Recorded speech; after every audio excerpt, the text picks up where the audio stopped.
وَإِذْ قُلْتُمْ يَا مُوسَىٰ لَن نَّصْبِرَ عَلَىٰ طَعَامٍ وَاحِدٍ فادع لنا ربك يخرج لنا مما تنبت الأرض من بقلها وقثائها وفومها وعدسها وبصلها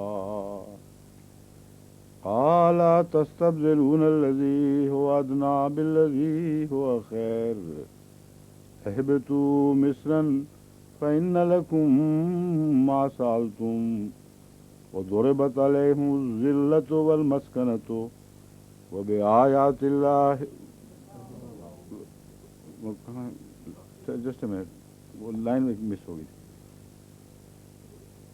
وضربت عليهم الذلة والمسكنة وباءوا بغضب من الله ذلك بأنهم كانوا يكفرون بآيات الله ويقتلون النبيين بغير الحق ذلك بما عصوا وكانوا يعتدون. اس رکوع کا ترجمہ ہو جائے پھر اگلے رکوع کی تلاوت ہوگی. وَإِذِ اسْتَسْقَىٰ مُوسَىٰ لِقَوْمِهِ، اور جب موسیٰ نے پانی مانگا اپنی قوم کے لیے. سقا کہتے ہیں پانی پلانے کو. سقا ہوتا ہے نا اردو میں پانی پلانے والا. استفلا سے مانگنے کی طلب پیدا ہوگی جو میں نے کل بتایا تھا. استسقا موسیٰ نے پانی مانگا اپنی قوم کے لیے. فقل نضرب بعصاک الحجر، تو ہم نے کہا کہ اپنے سونٹے سے پتھر کو مار، یا پتھر پر اپنا سونٹا مار. فن فجرت من حسنتا عشرت عینا، تو اس سے 12 چشمے پھوٹ پڑے. اسنتا عشرتا عینا. قد علم کل اناس مشربہم، اس کی میں گرامر میں نہیں جاؤں گا کہ کیوں اس میں وہ بظاہر پیش نہیں آئی ہوئی اور مضمون فاعل کا کیوں ہے، یہ میں چھوڑ رہا ہوں اس بات کو، لیکن ترجمہ یہی درست ہے. فن فجرت من حسنتا عشرتا عینا، یہ عادات کا نظام ایک الگ عربی میں رائج ہے. عدد اس طرح بیان کیے جاتے ہیں. تو اس سے پھر 12 چشمے پھوٹ پڑے. قد علم کل اناس مشربہم، تمام انسانوں نے یعنی وہاں کے موجود انسانوں نے اپنا اپنا مشرب پہچان لیا، یعنی وہ جگہ جہاں سے انہوں نے پانی پینا تھا ان کے لیے مقرر کر دی گئی کہ تم نے یہاں سے پینا ہے اور تم نے وہاں سے. کلو وشربو من رزق اللہ، کھاؤ، کلو وشربو اور پیو، من رزق من میں نے سے اور رزق ہے، مگر جب نون رے کے ساتھ ملتا ہے اور نون ساکن ہو تو میں بتا چکا ہوں کہ نون رے میں مدغم ہو جاتا ہے. تو اس کو من رزق اللہ نہیں پڑھا جاتا بلکہ مر رزق اللہ. ولا تعثوا فی الارض مفسدین، اور زمین میں فساد کرتے ہوئے بھاگے نہ پھرو. فساد کرتے ہوئے دوڑتے پھرو اور تباہی مچاتے پھرو، یہ کام نہ کرو. اس کا اب میں ترجمہ پڑھ کے سناتا ہوں. وَإِذِ اسْتَسْقَىٰ مُوسَىٰ لِقَوْمِهِ، اور وہ وقت بھی قابل ذکر ہے جب موسیٰ نے اپنی قوم کے لیے پانی مانگا تو ہم نے کہا کہ چٹان پر اپنے عصا سے ضرب لگاؤ. اس میں سے 12 چشمے پھوٹ پڑے اور سب نے اپنے اپنے پانی پینے کی جگہ معلوم کر لی. مشربہم، پانی پینے کی جگہ. کھاؤ اور پیو اللہ کے عطا کردہ رزق سے، اور زمین میں فسادی بن کر خرابی نہ پھیلاؤ.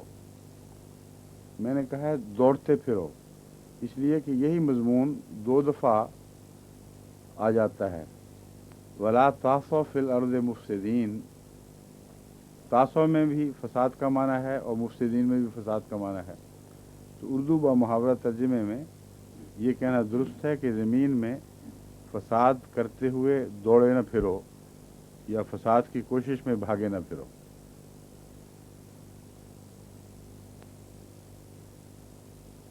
وَإِذْ قُلْتُمْ یا موسیٰ، اور وہ وقت بھی یاد رکھنے کے لائق ہے جب تم نے کہا اے موسیٰ لن نصبر علی طعام واحد، کہ ہم تو ہرگز ایک کھانے پر راضی ہو کر بیٹھ رہنے والے نہیں.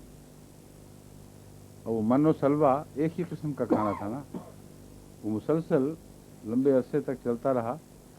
تو اس پر انہوں نے کہا کہ یہ اب ہم سے نہیں ہو سکتا کہ ہم ایک ہی کھانا ہمیشہ کھاتے رہیں. فَادْعُ لَنَا رَبَّكَ يُخْرِجْ لَنَا مِمَّا تُنبِتُ الْأَرْضُ مِن بَقْلِهَا وَقِثَّائِهَا وَفُومِهَا وَعَدَسِهَا وَبَصَلِهَا. بس اپنے رب سے یہ درخواست کر،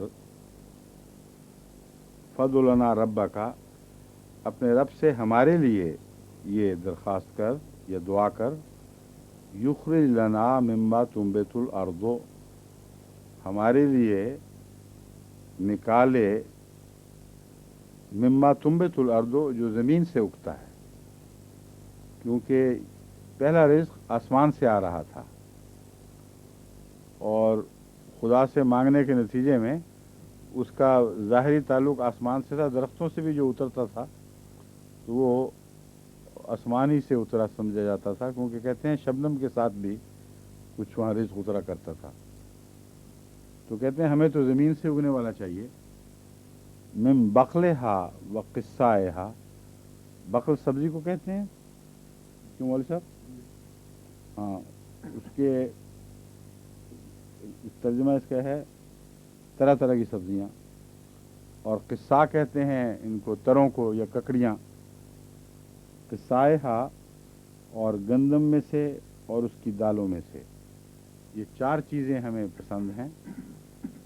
مختلف کی سبزیاں جو زمین نکالتی ہے اس میں سے ہمیں کچھ کھلایا جائے، اور ککڑیاں، اور پھر گندم، اور دالیں. مسور کی دال یا کوئی بھی دال ہو، ان کے لیے یہ لفظ استعمال ہوتا ہے. پانچویں بھی تھی، اور پیاز، بصل تو پیاز کو کہتے ہیں. وہ بصلہا،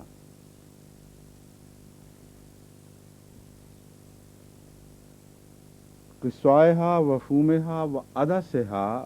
عدس کہتے ہیں غالباً مسور کی دال کے لیے استعمال ہوتا ہے، مگر سب دالوں کے لیے بھی. کیوں مول صاحب یاد ہے آپ کو؟ عدس صرف دالوں کے لیے ہے یا؟ ہاں، مسور کی دال کے لیے عموماً استعمال ہوتا ہے، لیکن پلسز یعنی دالوں کے لیے استعمال ہو سکتا ہے. وہ بصلہا، اور اس کے پیاز.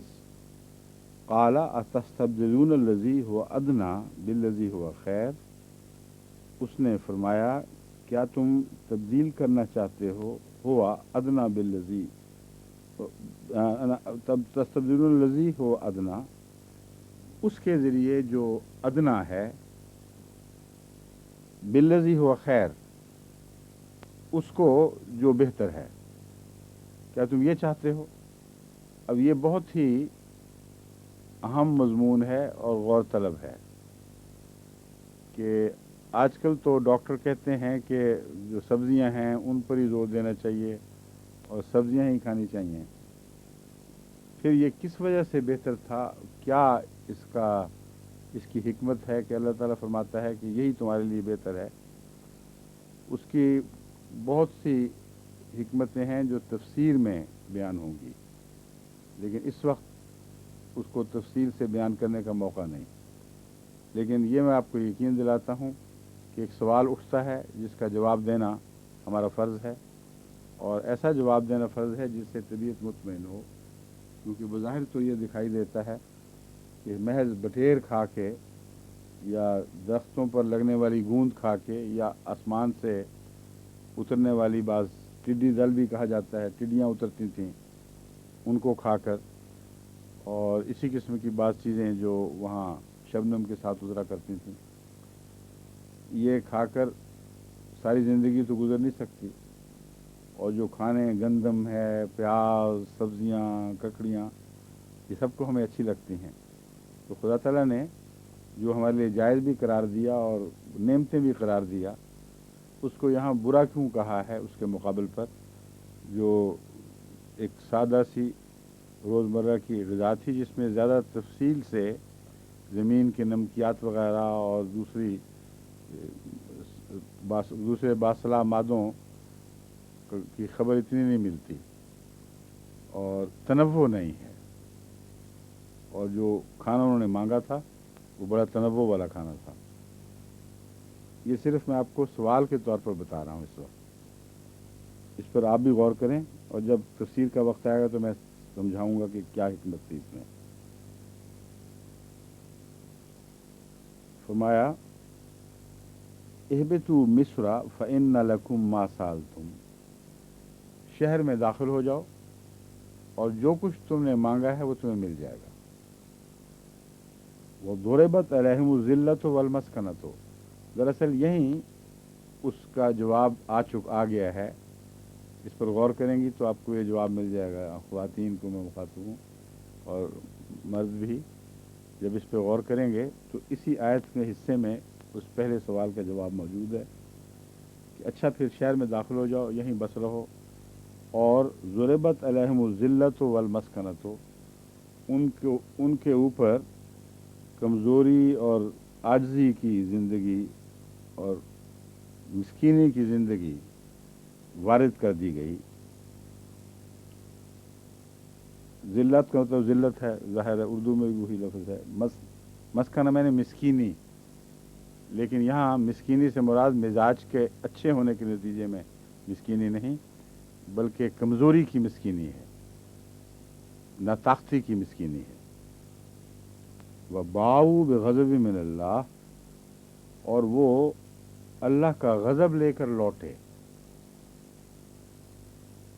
ذالک بانہم کانوا یکفرون بآیات اللہ ویقتلون النبیین بغیر الحق ذالک بما عصوا وکانوا یعتدون،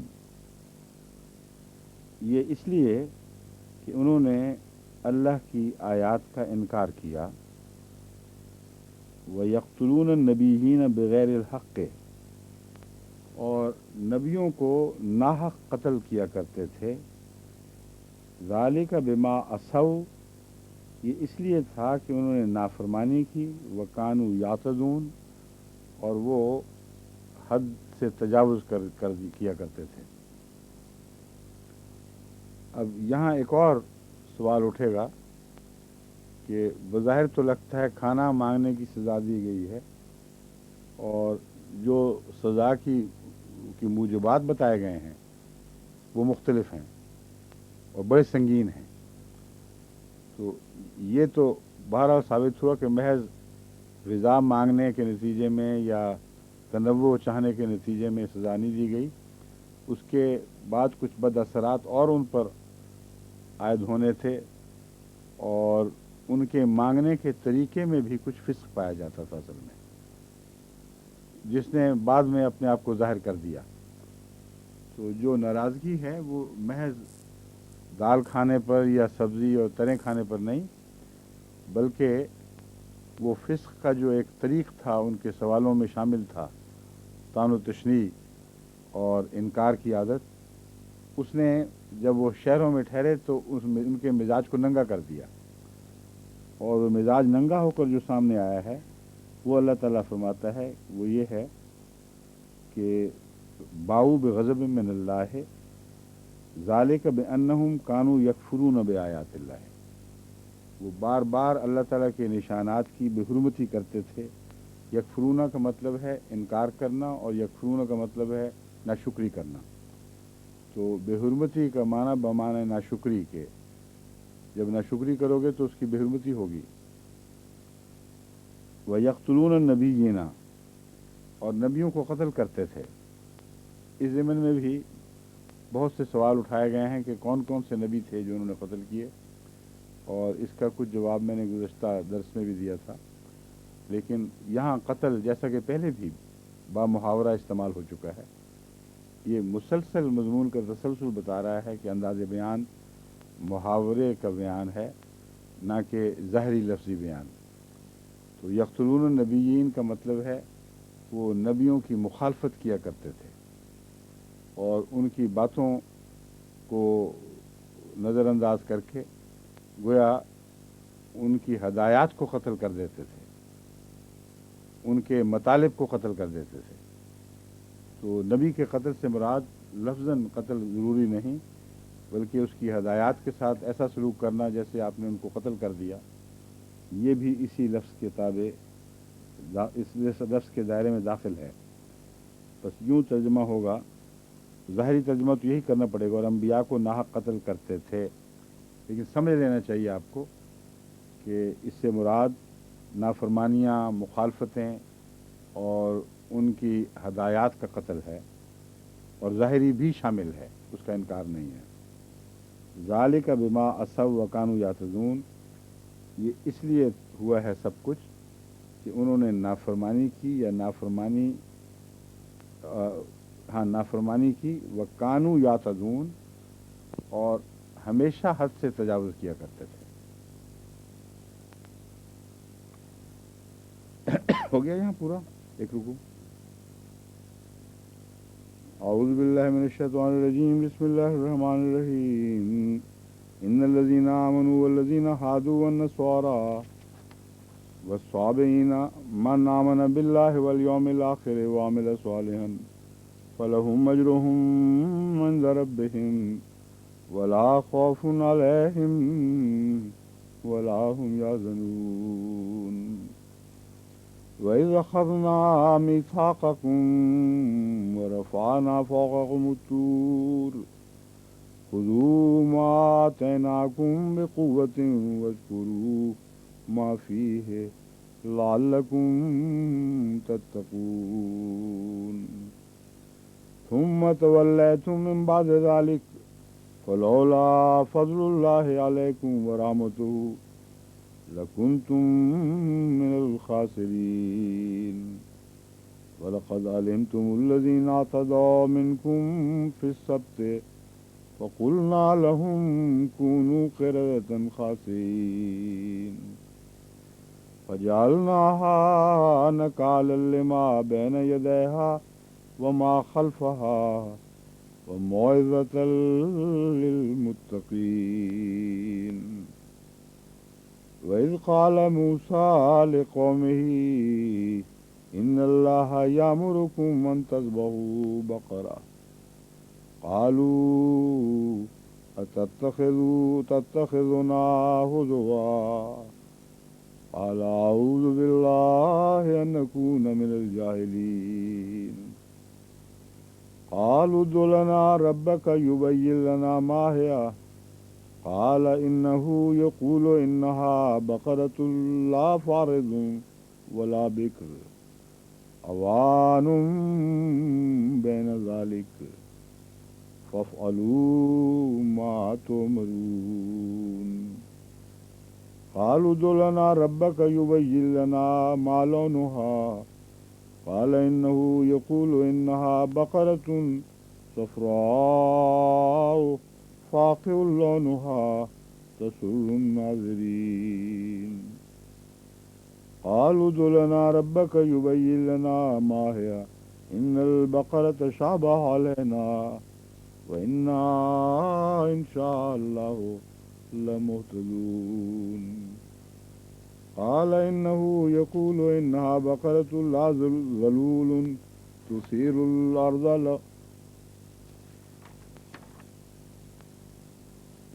الأرض ولا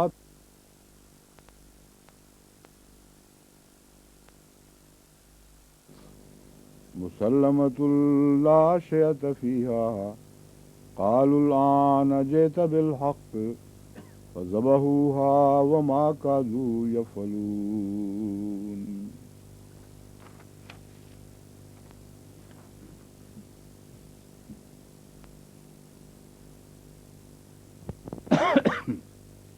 یہ فرد جرم عائد کر دی گئی، انہوں نے ظلم کیا، یہود نے یہ کام کیا کرتے تھے۔ اس کے باوجود کچھ کی برات بھی فرمائی گئی، جیسا کہ اگلی آیت میں یہ مضمون بیان ہوا ہے، ان الذین آمنوا والذین ہادوا والنصارى، وہ تمام لوگ، یقیناً وہ تمام لوگ جو ایمان لائے۔ یہاں پہلے ایمان سے مراد خصوصیت سے حضرت اقدس محمد مصطفیٰ صلی اللہ علیہ وآلہ وسلم پر ایمان لانا ہے، کیونکہ بعد میں پھر دوسروں کے ایمان کا الگ ذکر کیا گیا ہے۔ ان الذین، انا کا مطلب ہے یقیناً، الذین وہ لوگ جو آمنو ایمان لائے، والذین ہادو اور وہ لوگ جو ہدایت پا گئے، مگر اصل میں یہاں یہودی مراد ہیں، کیونکہ یہودی کے لیے لفظ ہادو کا لفظ استعمال ہوتا ہے اور محاورہ ہے یہ۔ ہدایت پانے کے لیے تو اہتداء چاہیے تھا ویسے، تو ہادو کا مطلب ہوتا ہے ہدایت دی۔ کیوں مولوی صاحب؟ ہدا سے ہادو ہوگا نا، یا وہ بھی نہیں بنے گا؟ اگر ہدا فعل سے یا ہادی جس سے بنتا ہے اس سے ہدایت دی کریں گے تو کیا بنے گا فعل؟ امام صاحب یاد ہے آپ کو؟ ہدا یہدی تو ہے، تو ہادو تو نہیں بنتا، پھر یہ غلط ہوا ہے۔ میرے ذہن میں تھا کہ یہ معنی بھی پائے جاتے یا نہیں پائے جاتے۔ ہادو کا معنی صرف یہودی ہونا ہے، اور ان کے لفظ میں کوئی ہدایت کے معنی ہونے چاہیے۔ ہو سکتا ہے ہیبرو میں ایسا لفظ ہو جو اس طرح استعمال ہوتا ہو، کیونکہ جنہوں نے ہدایت پائی تھی انہیں کا نام یہودی رکھا گیا ہوگا۔ عربی میں تو ہدایت پانے کے لیے اہتداء کا لفظ استعمال ہوتا ہے، تو بہرحال یہاں یہودی کا ترجمہ صرف کیا جائے بہتر ہے۔ ان الذین آمنوا والذین ہادوا، یقیناً وہ لوگ جو ایمان لائے اور وہ لوگ جو یہودی ہوئے، والنصارا اور وہ لوگ جو نصارہ ہوئے، جس کا ترجمہ نصرانی کیا جاتا ہے، اور نصارہ یعنی دوسرے محاورے میں نصرانی بھی کہتے ہیں اس کو، یعنی عیسائی۔ والصابئین اور وہ لوگ جو الہی کتب کے ماننے والے ہیں عموماً۔ صابی عرب اس کو کہتے تھے جو مشرک نہ ہو بلکہ کسی الہی کتاب سے وابستہ ہو، اپنے آپ کو کسی رسول کسی کتاب سے وابستہ کرنے والا ہو۔ ایسے متفرق لوگ جو مختلف جگہ عرب میں پائے جاتے تھے، ان سب کے لیے بالعموم لفظ صابی استعمال ہوتا تھا۔ تو یہ بھی اہل کتاب ہی کی ایک قسم ہے، جو معروف اہل کتاب یہود اور نصارہ سے علاوہ مختلف اہل کتاب ہیں۔ یہ اعلان ہوا ہے، ان الذین آمنوا، یقیناً وہ لوگ جو ایمان لے آئے یعنی رسول اللہ صلی اللہ علیہ وسلم پر، والذین ہادوا اور وہ لوگ جو ہاد ہوئے یعنی یہودی، ونصارا اور نصرانی لوگ، والصابئین اور مختلف کتب الہی کتب پر ایمان لانے والے۔ من آمن باللہ، جو بھی اللہ پر ایمان لایا، والیوم الآخر اور آخرت کے دن پر، وعمل صالحا اور نیک اعمال بجا لایا، فلہم اجرہم عند ربہم، تو ان کے لیے ان کا اجر ہے، فلہم ان کے لیے ہے، اجرہم ان کا اجر، عند ربہم ان کے رب کے حضور، ولا خوف علیہم ولا ہم یحزنون، اور ان پر کوئی خوف نہیں اور وہ کوئی غم نہیں کھائیں گے۔ یعنی ہر قوم میں جب وہ فاسق فاجر بھی ہو گئی تھی، اس وقت بھی کچھ نہ کچھ لوگ ایسے موجود رہے جو خدا کا خوف رکھنے والے تھے، اور قرآن کریم میں اس مضمون کو الگ بھی بیان کیا ہے، لیکن اس کا اسلام سے کوئی ٹکراؤ یا تصادم نہیں ہے، ناممکن ہے۔ ایسا شخص جو خدا کا خوف رکھتا ہو، یوم آخرت پر ایمان لاتا ہو، خدا کی خاطر نیک اعمال بجا لا رہا ہو، اس کے لیے ناممکن ہے کہ خدا کی طرف سے ایک پیغمبر اپنے نشانات کے ساتھ آئے اور ان کا انکار کر دے۔ تو لازماً یا ماضی کے مرے ہوئے لوگ ہیں جن تک اسلام کا پیغام پہنچ ہی نہیں سکا تھا، بعد میں آیا، یا اس دنیا کے کچھ ایسے لوگ جن تک اسلام کا پیغام پہنچا ہی نہیں کبھی، اور وہ ایسا ہی ہے جیسے ماضی میں دفن ہوں. تو ان کے متعلق بجائے یہ فیصلہ دینے کے قرآن کریم کہ وہ سارے کے سارے لازماً جہنمی ہیں، یہ فیصلہ دیتا ہے کہ ان کا معاملہ خدا کے ساتھ ہے. خدا یہ دیکھے گا کہ وہ اپنے اپنے دائرے میں تقوی شعار لوگ ہیں کہ نہیں، جو بہت بعید کی بات ہے آج کل کے زمانے میں، کیونکہ جو اسلام کے دائرے والے ہیں وہ بھی بہت سارے تقوی چھوڑ بیٹھے ہیں. تو اس لیے ایک اصولی بات ہے کس حد تک اثر انداز ہوتی ہے، کتنے افراد اس کے دائرے میں آ کر خدا کی رحمت کے حامل بن جاتے ہیں، یہ الگ بحث ہے، اس میں پڑھنے کی ضرورت نہیں. یہ یاد رکھیں کہ یہ آیت ایک عظیم رحمت کا نشان ہے جو اسلام نے تمام دنیا کے لیے پیش کیا ہے. ان معنوں میں حضرت صلی اللہ علیہ وآلہ وسلم ایک نئے رنگ میں رحمت للعالمین کے طور پر ظاہر ہوتے ہیں، اور یہ رحمت دنیا کے کسی مذہب میں بنی نوع انسان کے لیے بیان نہیں ہوئی. ایک چیلنج ہے، یہ آپ اس کو ترجمہ تو پڑھ لیں، لیکن آپ کو یہاں انگلستان وغیرہ میں روزمرہ گفتگو کرنی پڑتی ہے. ایک ایسا واضح کھلا ہوا چیلنج ہے جس کے کوئی ایک بھی کوئی جواب جس کا دنیا کے کسی مذہب کے ساتھ نہیں دیا جا سکتا. یہ اپنے مذہب سے باہر کے لوگوں کے لیے اس طرح امن کا بااصول پیغام دلائل کے ساتھ دیا گیا ہو، کہیں نہیں دیا گیا.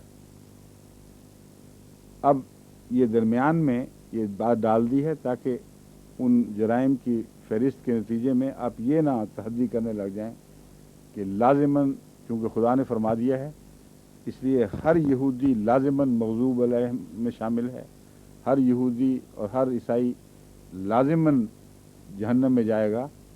یہ فتویٰ دینا انسان کا کام نہیں. جہاں تک ہمارا علم ہے وہ ہم صرف یہ کہہ سکتے ہیں وہ درست نہیں ہے.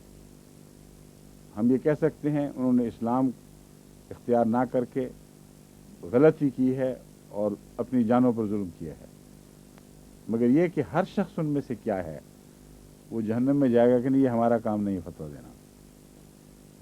پھر فرمایا وَإِذْ أَخَذْنَا مِيثَاقَكُمْ، اور وہ وقت بھی یاد کرو جب ہم نے تمہارا عہد لیا تھا، وَرَفَعْنَا فَوْقَكُمُ الطُّورَ، اور تم پر طور کو بلند کیا تھا. اپنا عہد نہیں فرمایا، یہاں تمہارا عہد فرمایا ہے. میثاق کا لفظ مختلف قوموں کے ساتھ مختلف معنی دیتا ہے اور مختلف گروہوں کے ساتھ لگ کر مختلف معنی دیتا ہے. ایک جگہ قرآن کریم نے میثاق النبیین پیش فرمایا ہے، وہ نبیوں والا میثاق ہے. ایک یہود کے ساتھ میثاق ہوا تھا، ایک عیسائیوں کے ساتھ میثاق ہوا تھا. باقی دنیا میں بھی جہاں جہاں نبی آتے رہے ہیں ان کے ساتھ میثاق ہوئے. تو ایک میثاق کا جو پارٹی ایک ہے وہ تو اللہ ہی ہے، ہمیشہ ہر سال میں وہی رہے گا. لیکن جہاں پارٹی بدلی ہے وہاں میثاق ان کی طرف منسوب ہو گیا. تو فرمایا وَإِذْ أَخَذْنَا مِيثَاقَكُمْ، اور وہ وقت یاد کرو جب ہم نے تمہارا میثاق یعنی مضبوط عہد لیا، وَرَفَعْنَا فَوْقَكُمُ الطُّورَ، اور تم پر طور کو بلند کر دیا. خُذُوا مَا آتَيْنَاكُمْ بِقُوَّةٍ، کیا مطلب ہے طور کو بلند کر دیا؟ کوئی بتا سکتا ہے؟ یہ تفسیری نہیں، ترجمہ سمجھنے کے لیے ضروری ہے یہ بات. کیوں جی؟ کون بتائے گا؟ تم پر طور کو بلند کر دیا، طور تو پہلے بلند تھا، جس کا مطلب ہے تمہیں طور کے دامن میں لے گئے تھے، وہاں ایک عہد باندھا گیا تھا. تو موقع کی گواہیاں ہوتی ہیں اور بعض دائمی گواہیاں ہیں. بعض دفعہ یاد دلایا جاتا ہے کہ فلاں جگہ بیٹھے ہوئے تھے تم جب یہ بات ہوئی تھی.